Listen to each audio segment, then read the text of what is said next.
leo tarehe 27 mwezi huu wa 6 mwaka huu 2025, nikiwa ndani ya jiji la Tanga, ndani ya Masjidul Ihsan maarufu kama Simba Mtoto, maarufu kama kwa Sheikh Mukhtar, Allah amhifadhi na atuhifadhi sote.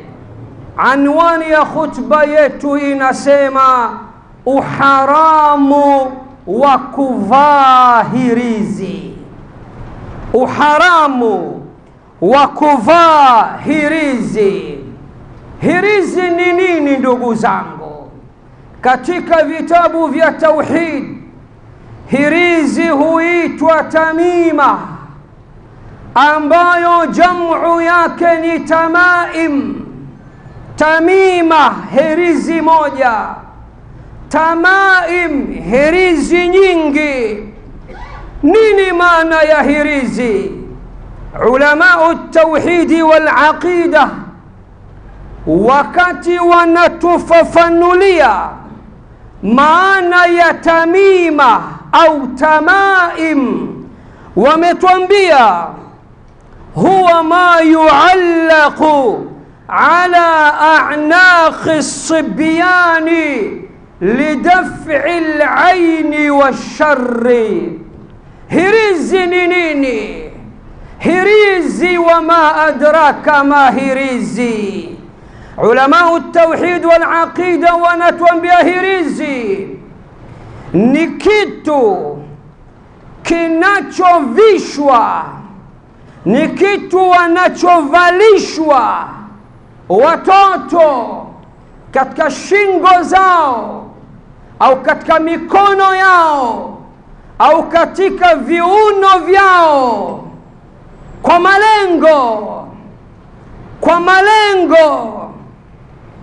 malengo ya kujikinga au kumkinga mtoto na ubaya na shari kwa ujumla. Hivyo basi, hirizi maana yake ni kitu chenye kudhaniwa ya kuwa ni kinga, ni kitu chenye kudhaniwa kinaweza kikamkinga mtu, kikampa ulinzi, kikamhifadhi na vijicho, kikamhifadhi na hasad, kikamhifadhi na uchawi, kikamhifadhi na ubaya kwa ujumla. Hii ndio maana ya hirizi. Wakasema ulamau at-tauhid wal aqida, وقد يلبسها الكبار من النساء والرجال, na wakati mwingine huvaa hata watu wazima kutokana na wanawake na wanaume. watuallaqu ala dawabi, na wakati mwingine hirizi huvishwa hadi wanyama. Wasayarat, wakati mwingine hirizi huvishwa katika magari yetu. Utaona katika dashboard ya gari ile kuna kiatu cha mtoto kinaning'inia, kuna kikamba kinaning'inia, kuna kidude kimefungwa.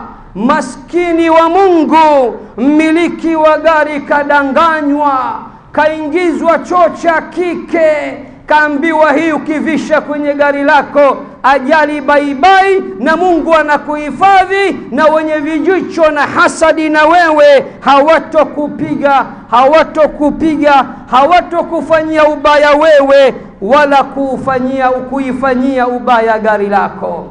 Na wakati mwingine pia huning'inizwa katika milango ya watu kwa malengo ya kinga. Mlangoni unapokelewa na isiyokuwa ya Allah wala isiyokuwa ya Mtume Muhammad sallallahu alayhi wasallam.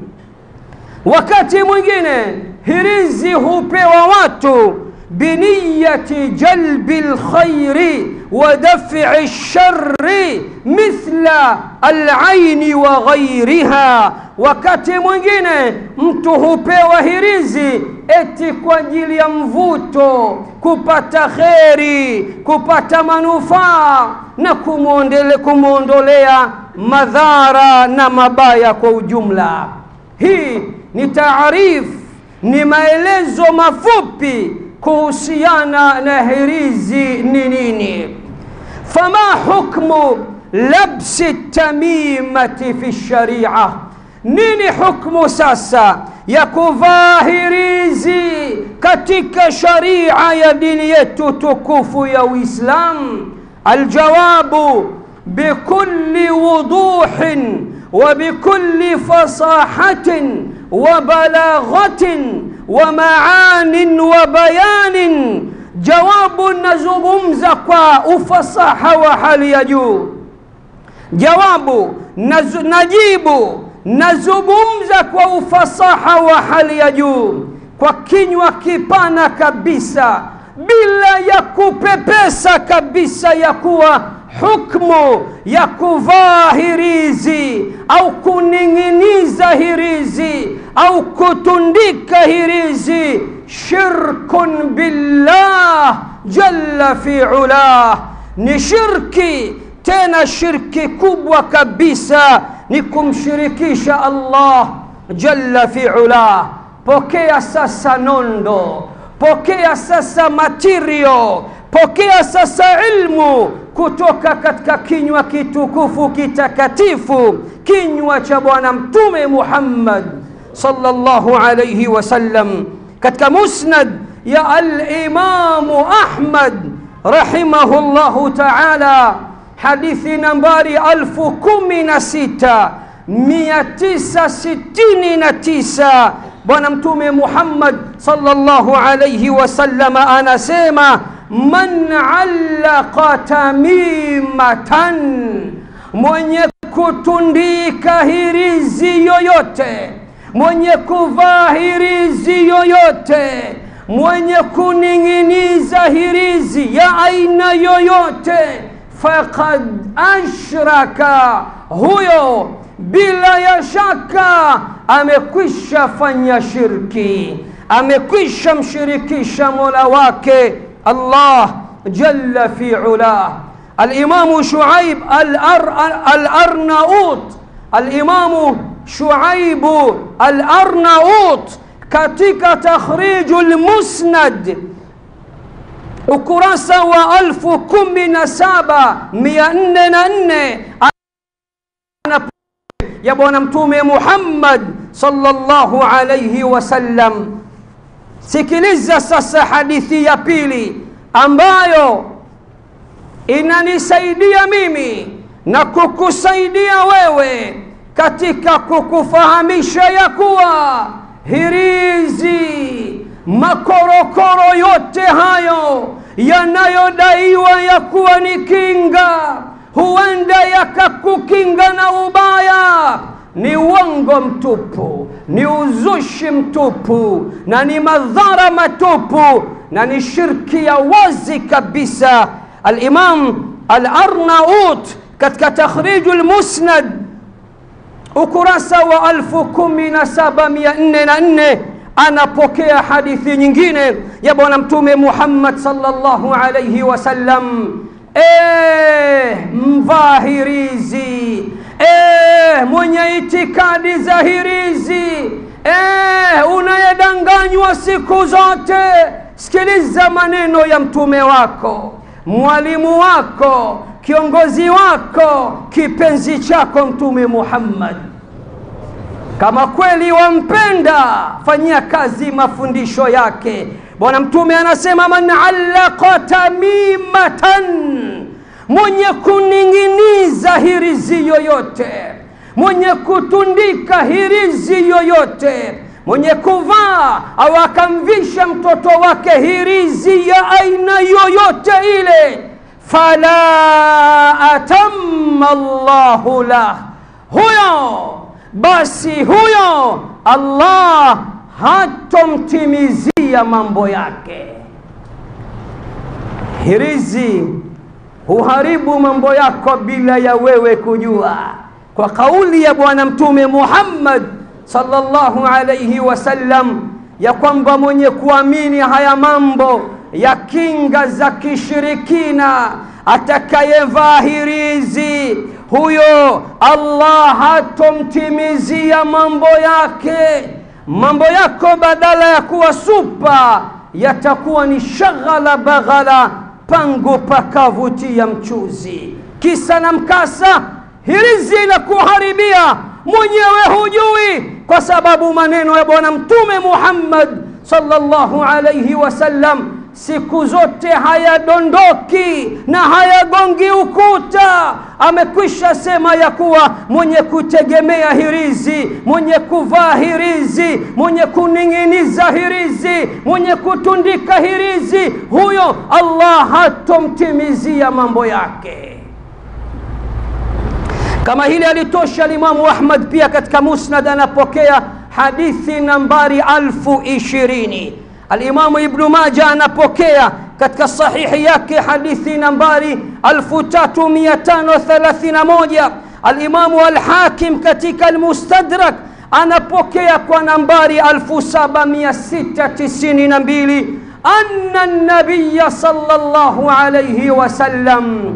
Sikiliza tukio la ajabu, sikiliza tukio lenye mafundisho ya kiaqida ndani yake, sikiliza tukio la kimataifa, sikiliza tukio lenye ibra ya hali ya juu ndani yake. Mwalimu wa walimu, kiongozi wa viongozi, imamu wa maimamu, profesa wa maprofesa, daktari wa madaktari, msomi nambari 1 ulimwenguni, mtume wetu Muhammad sallallahu alayhi wasallama raa rajulan fi yadihi halqatan min sufrin. Siku moja Bwana Mtume mwenyewe live bila ya chenga anakutana na mtu mkononi kavaa chuma cha shaba, kama wanavyovaa vijana wa Kiislamu na wa Kitanzania kwa ujumla. Bwana Mtume anamwona cha shaba mkononi, sehemu za kuvalia saa. Riwaya nyingine fi adhudihi, kamwona kavaa sehemu hizi mkononi hapa, tena chuma cha shaba ambacho kina rangi cha njano, kinaelemea kuwa kama dhahabu. Faqala ma hadha. Angalieni mwalimu huyo, angalieni mtu wa tauhid huyo, angalieni mwalimu wa aqida huyo, angalieni mtu wa hikma huyo. Mtume Muhammad hakutaka moja kwa moja kumpa redi kadi akapiga firimbi we motoni moja kwa moja, bali akataka istifsara, akataka kujua kwa nini kavaa. Akamuuliza, ma hadha, nini hiki ulichovaa?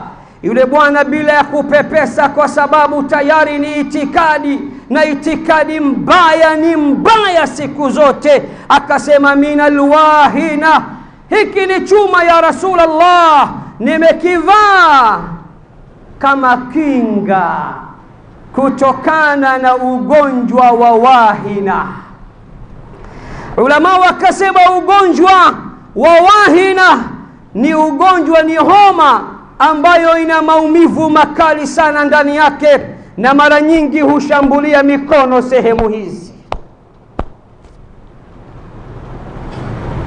Bwana Mtume sallallahu alayhi wasallam alipogundua libaba lizima, HB mzima, handsome boy mzima, na ujana wake na uhodari wake na akili zake na ujanja wake wa mjini, eti anategemea chuma la shaba limlinde, analivaa hadharani mkononi. Bwana Mtume alipoambiwa nalivaa kwa itikadi ya kuamini hiki chuma, hii shaba inanilinda mimi kutokana na ugonjwa wa wahina na magonjwa mbalimbali. Kipi alichokisema? Akasema inziha anka, ivue haraka, vua haraka hiyo. Kwa nini? Fa innaka la taziduka illa wahna, ivue haraka, kwani hakika ya chuma hichi hakitokuzidishia isipokuwa ni udhaifu, unyonge na matatizo matupu. Riwaya nyingine, unbudha anka, ivue haraka, tupilia mbali hiyo. Fa innaka la taziduka illa wahna, hakika yako hiki chuma ulichokivaa, hichi shaba ulichovaa, ulichovishwa ukadanganywa ukapigwa pesa zako, hii ni kinga, ivae itakusaidia.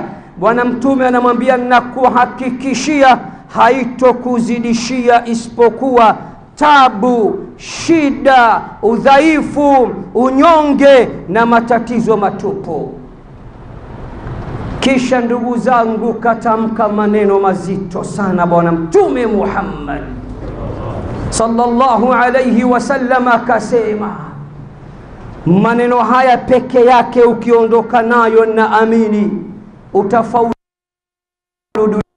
Anamwelekeza yule bwana baada ya kumwambia itoe haraka, ivue haraka, haitokuzidishia isipokuwa tabu na shida. Akamwambia fa innaka law mitta wa hiya alayka ma aflahta abada, hakika yako ukifa nalo, ukifa hali ya kuwa umevaa hii shaba, hali ya kuwa umevaa hii hirizi, ukaondoka nayo, ngoma ni nzito huko uendako, hautofaulu abada. Salam kutoka Masjidul Ihsan hapa Simba Mtoto, kwa wote waliovaa hirizi. Ukidondoka leo na hirizi yako imekula kwako na uendako huko hautofaulu abadan. Umekufa hali ya kuwa ni mshirikina, unamshirikisha Mola wako mlezi na una ulinzi mwingine unaotegemea kinyume na ulinzi wa Allah jalla fi'ala.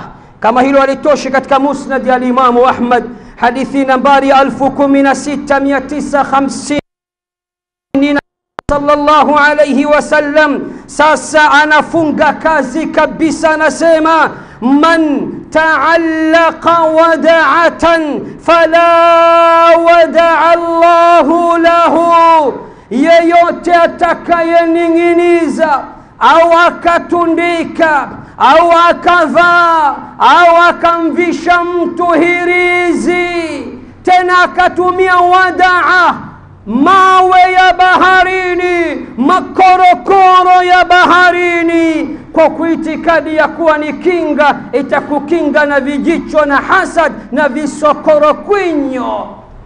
Bwana Mtume anasemaje? Fala wadaa Allahu la, huyo Allah hatompa raha katika maisha yake, huyo Allah hatompa utulivu katika maisha yake, Allah hatomwacha akawa ana utulivu na raha katika maisha yake.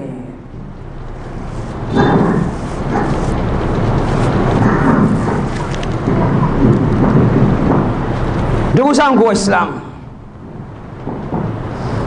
nimalize na hadithi mbili za Bwana Mtume sallallahu alayhi wasallam katika mlango huu, kisha nikupeni ulinzi sahihi, OG, original, yenyewe haitaji gharama, haitaji pesa, haitaji chochote, katika kukuthibitishia ya kuwa hirizi sio. Hirizi ni shida tupu, hirizi ni tabu tupu, hirizi itakuharibia mambo yako na wala haiwezi kukutengenezea bali itakuharibia mahusiano yako na Mola wako. Na ukidondoka sasa hivi ukafumba macho na mahirizi yako, eti mwenyewe mjanja umeivaa kiunoni, hakuoni mtu, Mola wako anakuona. Ukidondoka na hirizi hautokuwa salama huko uendako akhera, ndugu yangu. Al-Imamu Tirmidhi anatupokelea hadithi katika sahihi yake kwa nambari 2072. Msikilize bwana Mtume sallallahu alayhi wasallam katika kuikemea, katika kuigaragaza kabisa hirizi na itikadi zake, anatuambia man ta'allaqa shay'an wakila ilayhi, yoyote atakaye tengeneza mahusiano, yoyote atakayekuwa na imani ya kuiegemea jambo fulani, mwenye imani ya kuegemea katika maswala ya hirizi, kinga za shirki, mambo ya washirikina, imani potovu, bwana Mtume anasema wakila ilaihi, basi Allah atamuegemezea kwayo. Yani Allah anakusukuma hivi, anakuegemeza kwenye hirizi, anakutupa mkono. Hilo zuri, unaona la kawaida hilo. Muda wa kuwa wewe unang'ang'ania, unatundika na kuvaa mambo yako ni hirizi tu, nyumba yako eti unaiwekea zindiko, eti chupa za soda. Unajitia mtoto wa mjini, una akili, unapewa chupa za soda, pembe 4 za nyumba zipige babu, kinga hiyo hawatu kuona. Bwana Mtume anasema mwenye itikadi ya mambo hayo, Allah atamsukumia huko, atamuegemeza huko, hatomuegemeza kwake. Kama Allah kakusukumia huko, anakuambia mimi kuanzia leo sio tegemezi lako, tegemezi lako ni haya makorokoro yako, utakuwa salama wewe, utakuwa mgeni wa nani wewe katika ulimwengu huu, na utafanikiwa kiasi gani wewe katika maisha haya. Al-Imamu Ahmad na Al-Imamu Abu Daud wamepokea hadithi kutoka kwa bwana Mtume Muhammad sallallahu alayhi wasallam ya kwamba siku moja amesema, inna ruqa, hakika ya tiba za kishirikina, watamaima, na hakika ya mambo ya hirizi, watiwalata, na hakika ya mambo ya dawa za mvuto, shirkun, vyote ni shirki. Vipi hivyo? Tiba za kishirikina, itikadi za kuamini mambo ya hirizi na kuamini kuna dawa ya mvuto.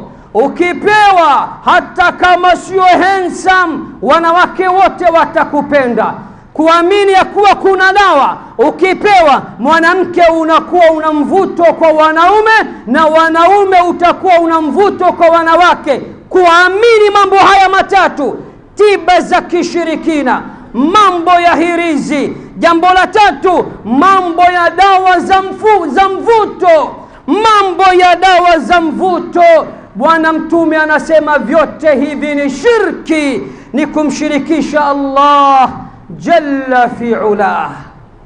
Hadithi zaidi ya 7 nimetumia kwa mfululizo kabisa, zote zikiwa Muhammad sallallahu alayhi wasallam zikitutahadharisha na suala zima la hirizi na kutufahamisha madhara yake, lakini kubwa kuliko yote kwamba hirizi ni shirki, na ukifa hali ya kuwa umevaa hirizi hautofaulu abadan huko uendako. Suali na kuulizeni Waislamu, hasa nyinyi mnaoamini kinga za hovyo, kinga za kishirikina, ala yakfika hifdhullahi ya abadallah, hivi kinga za Allah hazikutoshi wewe mja wa Allah? Sikiliza Allah anavyosema katika suratu Zumar. Allah anasema alaysa Allahu bikafin abada, hivi Allah hamtoshi mja wake? Hivi Allah hamtoshelezi mja wake? Hivi Allah hakuwa mwenye kumtosha mja wake mpaka mja anamwacha Allah, anakwenda kwa wanadamu wenzake, wanamdanganya na kumpa makorokoro, huku wakidai ya kuwa haya au hizi ni kinga. Aya hii ilipoendelea mbele kidogo ikasema, wala in sa'altahum man khalaqa as-samawati wal arda la yaqulunna Allah, na utakapowauliza nani kaumba mbingu na ardhi, watasema Allah. Qul afara'aytum ma tad'una min duni Allah, waambie basi mnaonaje hayo mnayoyaomba kinyume cha Allah. In aradani Allahu bidurrin hal hunna kashifatu durri, hivi Allah akinitaka mimi leo kwa ubaya kaniandikia mabaya, yupi mwenye uwezo wa kuniondolea mabaya hayo? Au aradani birahmatin, au Allah leo akiniandikia rahma zake, neema zake, akanifungulia milango yake yote, hal hunna mumsikatu, hao mnaowaomba kinyume chake wenye uwezo wa kuzuia kheri alizoniandikia Allah, neema alizoniandikia Allah, milango aliyonifungulia Allah. Qul hasbi Allah, sema basi ananitosha Allah. Alayhi yatawakkalu almutawakkilun, na juu yake Allah, juu yake Allah, na sio waganga, na sio washirikina, na sio watabiri, na sio wachawi. Juu yake Allah wanategemea wenye kutegemea. Kama hili halitoshi ndugu zangu, alaysa Allahu bikafin abada, hivi Allah hamtoshi mja wake? Hivi ulinzi wa Allah haukutoshi wewe? Ulinzi wa Allah haukutoshi wewe mpaka unakwenda kupata tabu? Maskini wa Mungu, unachakachuliwa, unapelekwa, unaingizwa cha kike, pesa zako zinaliwa, unadanganywa, duka lako unaambiwa funga hii bahasha. Sasa hivi nenda kwenye duka la Muislamu, tazama juu, bahasha inaning'inia. Sisi watu wa pwani, watu wa mwambao, tunajua bahasha zile ni za posa. Huko juu kwenye dari anaenda kuposwa nani? Muislamu mzima kadanganywa, shekhi, kapewa kikaratasi, kaandika mtu ya uongo na kweli, kateka ya bahasha, weka juu, kinga ya duka lako. Utapiga hela mwanangu, utauza kupita maelezo. Na naamini maskini wa Mungu, wakati Allah anakuambia yeye ndio mtoa riziki, wa fis samai rizqukum wa ma tu'adun, na riziki zenu ziko mbinguni, sio kwa waganga wa kienyeji. Laiti wao wenyewe wengelikuwa wapo kwenye haki, wengelikuwa na maisha mazuri, wasingesubiria kwako. Sikilize Allah katika suratu Yusuf namna anavyogamba, namna anavyoonyesha yeye peke yake anatosha. Anasema fallahu khairun hafidhan wa huwa arhamur rahimin, Allah peke yake ndiye mlinzi bora kabisa na ndiye mwenye kurehemu kuliko wote wenye kurehemu. Allah anakuambia yeye peke yake ndio mlinzi bora. Unahitaji ulinzi wa nani tena? Aliyekulinda katika tumbo la mama yako miezi 9 ukatoka, wallahu akhrajakum min butuni ummahatikum la ta'lamuna shay'a, akakutoa katika tumbo la mama yako hakuna unachojua. Eti umekuja kukua, eti umepata akili, eti umekuwa mtoto wa mjini, sasa unamtupa Allah mkono, eti unavaa hirizi muislamu mzima. Kuna aya katika suratul Ra'd nikisomaga wallahi nasisimka. Na siku zote naposoma adhkar, nyiradi, dhikri za Bwana Mtume Muhammad, aya hii naitegemea kupita maelezo. Aya ya ajabu sana. Lakini sisi tuko mbali na Qur'an. Si tunaongea kwa mdomo tu, tuko mbali na Qur'an. Hata wengi tunaojiita watu wa kitabu na sunna, kitabu pangu pakavutia mchuzi. Kitabu shekhe, kitabu kimekata shauri shekhe.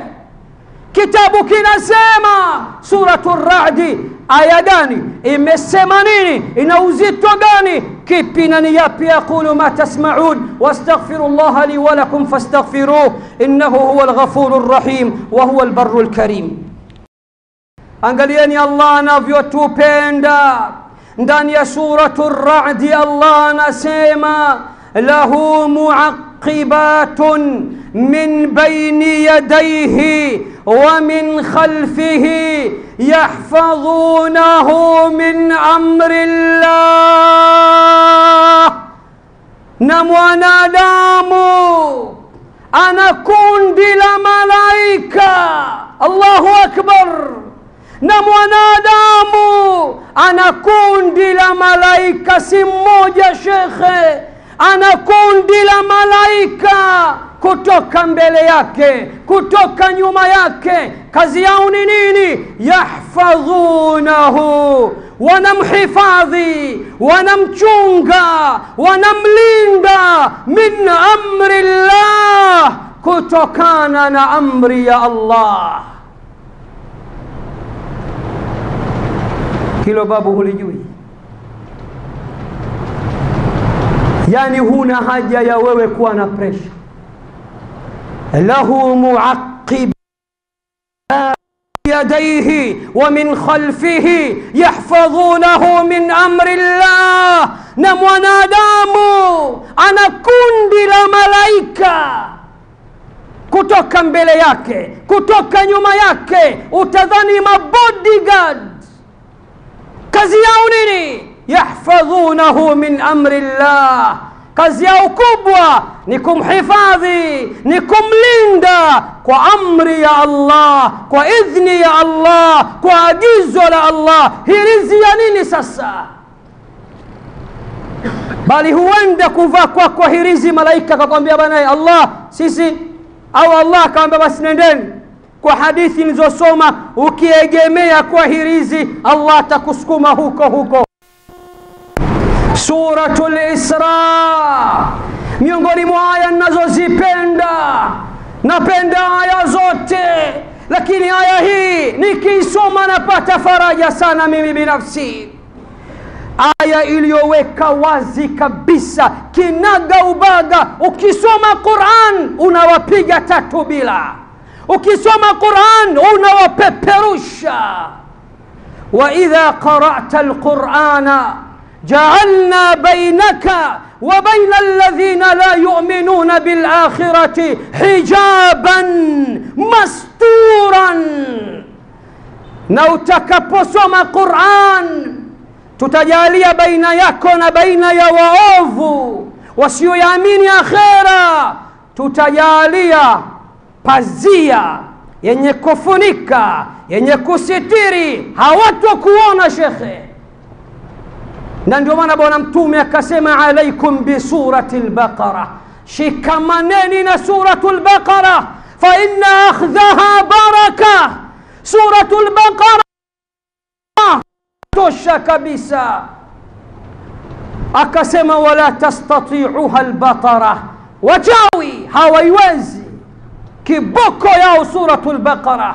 Akasema nyumba ambayo ndani yake husomwa suratul Baqara, wachawi, wanga, majini, mashaitani hawaikurubii nyumba ile siku 3 nzima.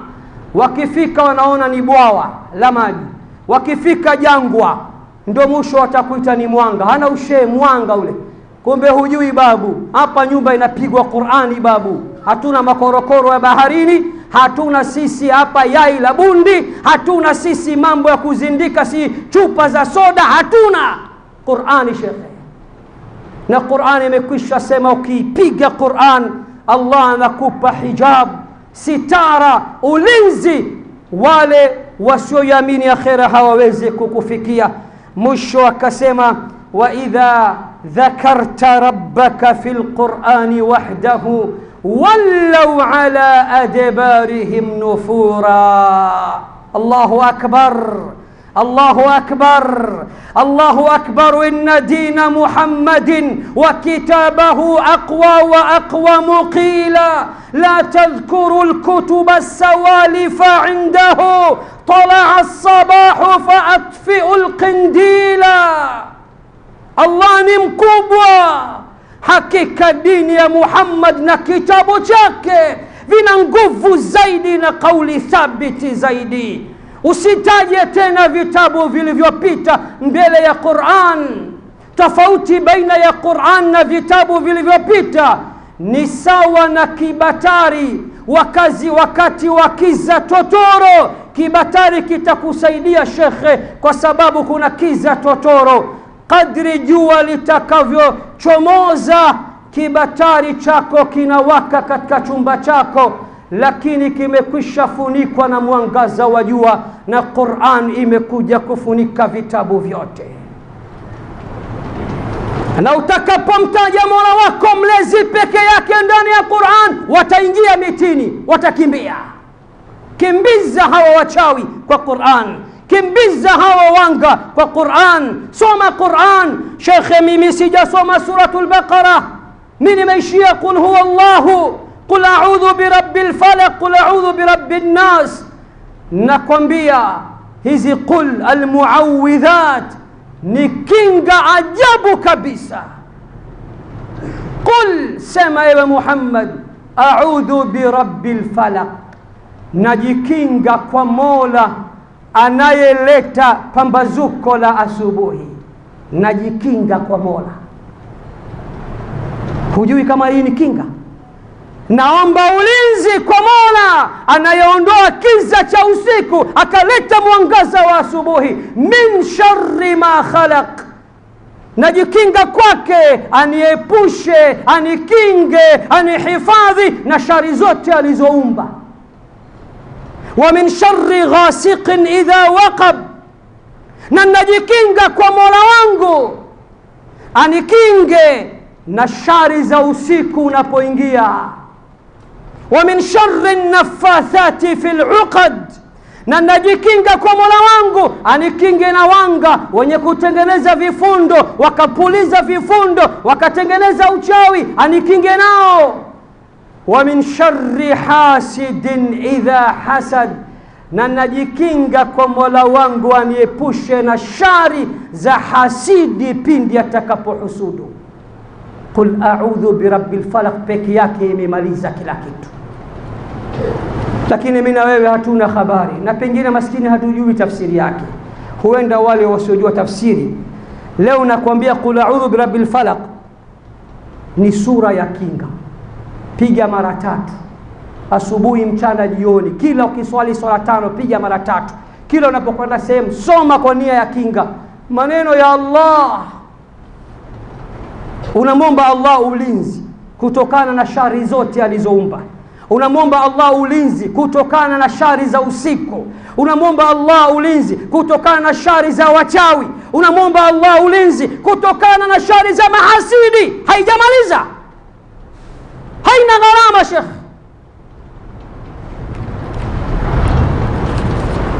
Njoo sasa kwenye ayatul kursi. Muda huniruhusu, nitakwambia kwa ufupi tu. Abu Huraira aliwahi kuachiwa na bwana mtume sallallahu alaihi wasallam asimamie, alinde zile sadaka. Baadhi ya ulama wakasema zilikuwa ni zakatul fitri, zinakusanywa pale store ya mtume, mtume anaweka maswahaba wa kulinda. Abu Huraira akatumwa alinde zile nafaka kwa siku 3. Siku ya kwanza Abu Huraira anasema, nataja fima maana ili kuepusha muda. Anasema ghafla anasikia, kawaida ya nafaka mtu akija na chombo akipasua mahindi, mchele, zikidondoka kwenye chombo kwa mara ya kwanza kuna mlio.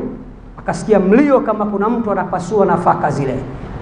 Kuja kumdaka mzee, mtu mzima, Sheikh babu, Sheikh ana aibu wala haya.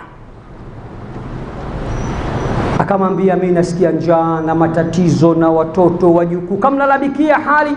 Abu Huraira akamsamehe, akasema kweli mtu mzima, akamheshimu utu uzima wake, akaondoka. Usiku wa pili babu karudi tena. Abu Huraira kamdaka, kamwomba tena msamaha, kamsamehe. Mtume habari tayari amekusha pewa na Allah kupitia Jibril. Usiku wa 3 Abu Huraira akasema, sasa umezoea na kuburuza mpaka kwa bwana mtume Muhammad. Ule bwana akamwambia, na kuomba usinipeleke kwa mtume, nitakupa manufaa faida hujapatapo kupata maisha yako. Niahidi nitakupa siri nzito itakayokufanya katika maisha yako shaitan, iblis na dhurriya yake na kizazi chake hakitoweza kukukurubia. Abu Huraira akaona hii bonga la faida hii, haya nielezi. Akamwambia, utakapoweka tu mgongo wako, ubavu wako katika tandiko lako, shikamana na ayatul kursi, Allahu la ilaha illa huwa alhayyul qayyum, mpaka mwisho. Akamwambia, lan yazala alayka min Allahi hafidha, lan yazala alayka min Allahi hafidh. Kitendo cha kusoma kwako ayatul kursi wakati unataka kulala, Allah hatoacha kukupa ulinzi wa kutosha.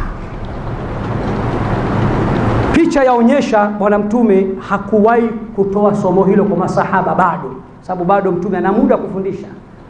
Abu Huraira kwa sababu kaahidi kwamba kunipa faida na kuacha, kamwacha. Asubuhi mtume anacheka, madha faala asiruka ya Aba Huraira ya Aba Hir. Niambie Abu Huraira, mateka wako jana ilikuwaje? Akastuka. Mtume una habari? Sema sasa ya Rasulullah, nimemkamata usiku wa kwanza, mtu mzima, shekhe anasema hali njaa, watoto wajukuni, nikamsamehe. Siku ya pili akaambia Abu Huraira sahaba mzima, shetani kakuchezea. Ni shetani yule akuwa mtu. Sema ya Rasulullah, na mimi nilimkunguta, nilimpiga na viatu vyangu. Akasema ya Rasulullah, kaniambia usinipeleke kwa mtume na kupa faida, shikamana na ayatul kursi. Ukisoma hii wakati unalala, Allah anakupa ulinzi wa kutosha kutoka kwake. Shaitani, iblisi na kizazi chake hakitokuweza. Mtume akasema, pamoja na kwamba ni muongo mzushi kwenye hili, kasema ukweli. Huu ni ulinzi wa kutosha. Nikitimisha tu, Hudhaifa ibn al-Yaman alimwona mtu siku moja amevaa uzi mkononi, akaukata, akakikata, kisha akasoma aya katika suratu Yusuf, wama yu'minu aktharuhum billahi illa wahum mushrikun. wala wengi wao si wenye kumwamini Allah, wengi wao ni wenye kufanya shirki.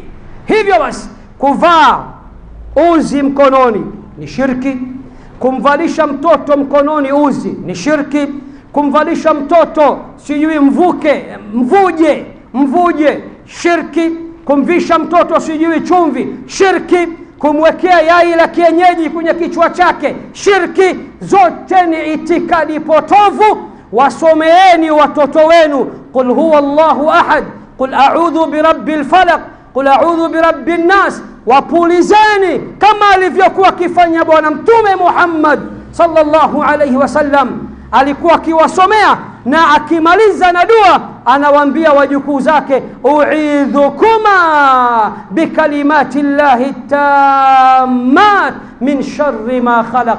Anawaombea dua, anawapuliza Al-Hasan wal-Husain, ninawakinga kwa maneno ya Allah yaliyotimia kutokana na shari alizoomba. Kwa hiyo soma sana a'udhu bikalimati llahi at-tammat min sharri ma khalaq. soma bismillahi alladhi la yadhurru ma'a ismihi shay'un fil ardi wala fis samai wa huwa as-sami'ul alim. Allah anatosha jamani, Mtume Muhammad anatosha jamani, Qur'ani inatosha jamani, dhikri na nyiradi za bwana Mtume Muhammad zinatosha jamani. Tuachane na hirizi jamani, tukifa na hirizi tutakuwa tuna hali mbaya huko tuendako na hatutofaulu abadani. Na hayo kayasema mtume wetu, Allahumma ij'al jam'ana hadha jam'an marhuma waj'al tafarruqahu min ba'dihi tafarruqan ma'suma. Allahumma اهدنا واهد بنا، اللهم ردنا إليك ردا جميلا، اللهم ردنا إلى القرآن والسنة ردا جميلا، اللهم ردنا إلى التوحيد الخالص ردا جميلا، اللهم ردنا إلى العقيدة الصحيحة السليمة ردا جميلا.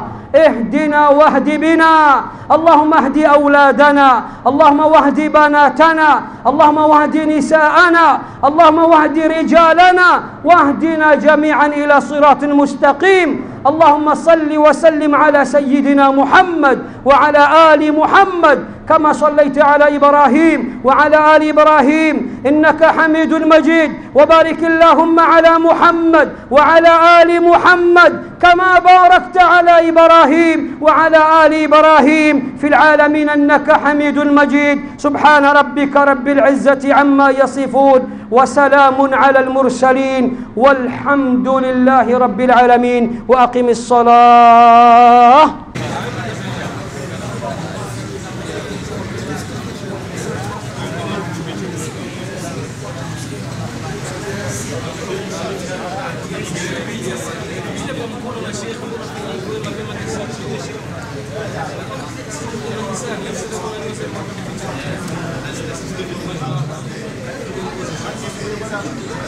Gracias.